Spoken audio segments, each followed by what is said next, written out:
Please subscribe Khabar Plus 18 for latest news and updates.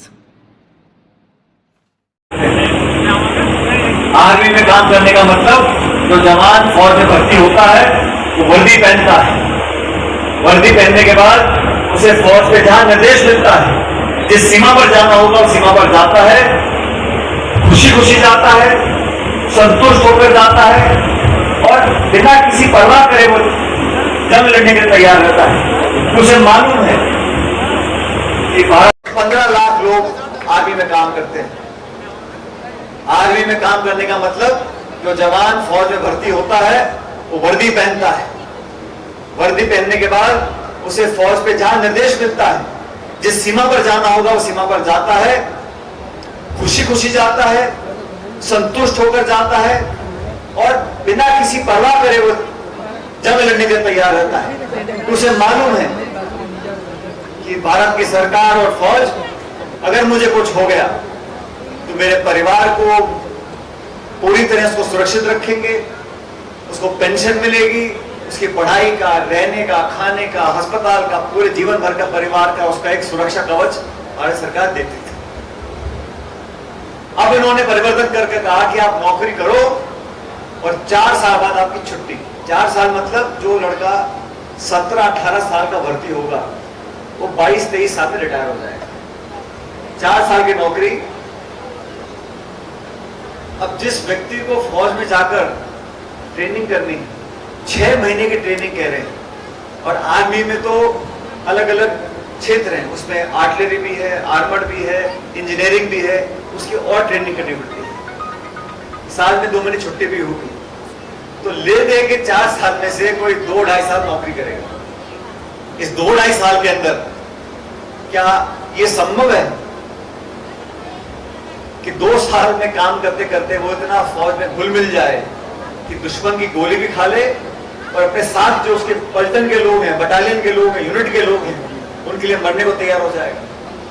जिसे पता है कि मेरी 6 महीने बाद छुट्टी होने वाली है या साल भर बाद मैं रिटायर हो जाऊंगा, क्या वो जज्बा अंदर पैदा कर पाएगा कुर्बान होने का? और भारत की फौज का जो एक पहचान है वो नाम, नमक और निशान है।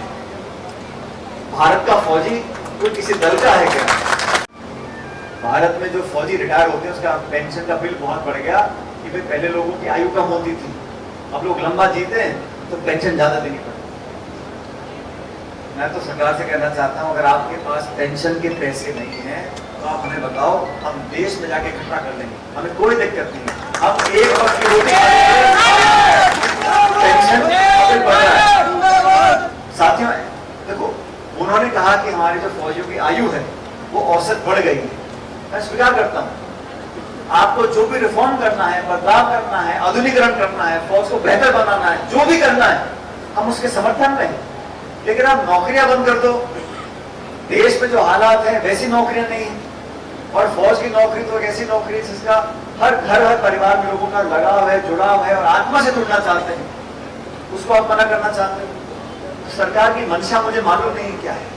कई बार सरकार में जब राज करते हैं तो घमंड आ जाता है सत्ता का और बोलता है हम जो कर रहे हैं ठीक कर रहे हैं, जनता से संवाद टूट जाता है।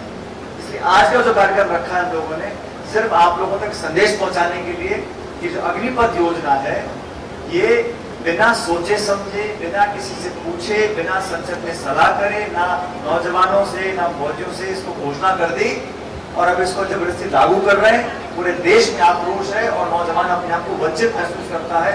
इसलिए हमारा दायित्व है, हम जनप्रतिनिधि हैं, राजनीतिक कार्यकर्ता हैं, हम जनता से जुड़ाव रखते हैं और मैं समझता हूं भावना अधिकांश लोगों की यह है कि इस अग्निपथ योजना को बंद कर देना चाहिए, तुरंत प्रभाव से रोक देना चाहिए। जो पहले सिस्टम फौज का था कि 20 साल की 17 साल की नौकरी करो, उसको पेंशन मिले, मेडिकल बेनिफिट मिले, एक माहौल बनता था और मुझे लगता है कि सरकार ने बहुत बड़ी गलती करी है। इसका वापस लेना पड़ेगा और जनता का जब दबाव बनेगा, जैसे इन्होंने किसान के 3 कानून वापस लिए थे, कृषि कानून, ये वापस लेना पड़ेगा। अरे भाई नारा है जय जवान जय किसान, पहले तो आपने किसान के साथ स्थिति करी, आप जवानों को भी आप चाहते हो कि फौज में आप उसकी एंट्री बंद कर दो। तो ये जो योजना है ये देश हित में नहीं, हमारी फौज के हित में नहीं है, मैं ऐसा मानता हूं। और इस पे व्यापक चर्चा हो। संसद किस लिए बना है? लेकिन ये सरकार का जो काम करने का तरीका है तो चर्चा का मतलब ही नहीं।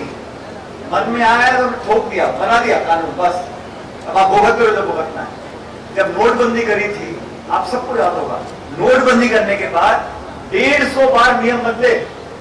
आप सबको याद है बैंक से पैसा कौन निकाल सकता है, कितने का निकाल सकता है, किसी की शादी का कार्ड दिखाना पड़ेगा तब छूट मिलेगी। 150 नियम बदले थे नोटबंदी के बाद। ये देश दिल्ली में सोनिया गांधी जी ने निर्णय लिया कि 27 जून को समूचे भारतवर्ष में हर विधानसभा क्षेत्र में वहां के विधायक, वहां के मंत्री जो जिस क्षेत्र का है वहां उस इलाके में जाए और एक सत्याग्रह जो हम लोग कर रहे हैं, हमने दिल्ली में भी किया था लेकिन आज पूरे देश में हम लोग कर रहे हैं। इसके बारे में आपको सभी पूर्व वक्ताओं ने बताया। आज न सिर्फ कांग्रेस पार्टी लेकिन देश के तमाम नौजवान, सभी लोग इस बात से बहुत चिंतित हैं कि अचानक एकाएक भारत सरकार ने भारतीय सेना के अंदर थल सेना, वायु सेना, जल सेना, सारी फौज के अंदर जो भर्ती की प्रक्रिया है वो ऐसी बदल दी, बिना किसी से चर्चा किए, बिना संसद में, पार्लियामेंट में चर्चा किए एक ऐसी घोषणा कर डाली जो आने वाले बहुत लंबे समय तक नौजवानों को, देश को, समाज को और हमारी सरहद को बहुत बड़ी चुनौती पेश करने वाली है। आप सब जानते हैं कि राजस्थान ऐसा राज्य है जहां पर लाखों लाख परिवार ऐसे हैं जो फौज से जुड़े हुए हैं। फौज में काम करना कोई नौकरी नहीं जो पैसा कमाने के लिए आदमी नौकरी करता है। पूरे राजस्थान में कोई तहसील ऐसी नहीं होगी, कोई पंचायत ऐसी नहीं होगी जहां पर अनेकों परिवार ऐसे हैं जो या तो पूर्व सैनिकों के हैं या वर्तमान में अपनी फौज में सेवा दे रहे हैं। और हमारी भारत की फौज, उसका शौर्य, उसका बलिदान, उसकी वीरता, उसकी कहानियां पूरी दुनिया में आज मशहूर हैं कि भारत की सेना, भारत की फौज दुनिया की सबसे सर्वश्रेष्ठ फौज और एक ऐसी सेना है जिसमें हम सबको फक्र और गर्व मिट्टी के लिए है। इस 125 करोड़ लोग जो यहाँ रहते हैं, हर जाति बिरादरी के हमारे नौजवान, बुजुर्ग, बच्चे, बहन सब आराम से सोते हैं क्योंकि हमारा फौजी हमारे खड़ा हुआ है। उसके मनोबल को हमें ताकत देनी है। इस सरकार ने जो अचानक परिवर्तन किया, साथियों, चिंता में इस बात की है कि फौज में भर्ती बंद हो गई और सिर्फ इस अग्निपथ के माध्यम से भर्ती होगी, 4 साल के लिए होगी।